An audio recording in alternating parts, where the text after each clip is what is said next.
ខ្ញុំឈរនៅត្រង់នេះតែម្នាក់ឯងមេឃងងឹតស្រាប់តែភ្លៀងធ្លាក់មកបងមើលទៅផ្លូវដែលអូនដើរចេញទៅបងដឹងថាបងជាអ្នកធ្វើឲ្យខូចគ្រប់យ៉ាងវាហួសពេលដែលត្រូវនិយាយពាក្យសុំទោសហេតុអ្វីក៏បងលែងដៃអូនងាយបែបនេះហេតុអ្វីលែងបងជាមនុស្សល្ងងដែលទុកឲ្យអូនយំបេះដូងបងដូចត្រូវគេយកកម្មបិទមកចាំងបងចង់ស្រែកប្រាប់ថាបងត្រូវការអូនខ្លាំងណាស់បងរួមមិនបានទេបើគ្មានអូននៅក្បែររដងហើមចេញចូលវាឈឺចាប់ណាស់បងនឹកក្លិនក្រអូបនៅលើខ្នើយរបនយើងបើបងដឹងថាវានឹងទៅជាបែបនេះ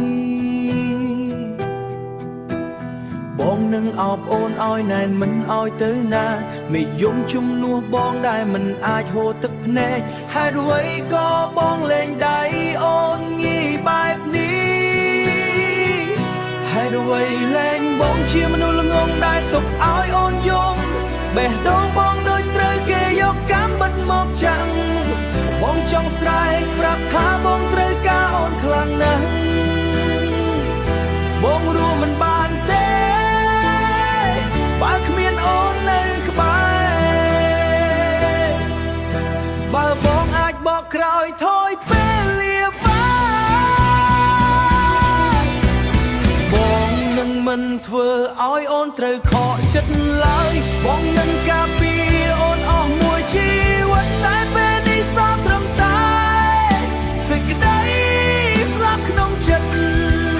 ហេតុអ្វីក៏បងលែងដៃអូនងាយបែបនេះហេតុអ្វីលែងបងជាមនុស្សល្ងងដែលទុកឲ្យអូនយំ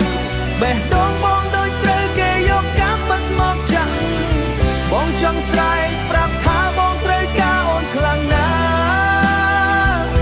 បងរួមមិនបានទេបើគ្មានអូននៅក្បែរបងនឹងរងចាំអូននៅត្រង់នេះទោះបីជាដឹងថាអូនមិនមកវិញក៏ដោយបងសន្យាបងនឹងស្រឡាញ់អូនរហូតទៅ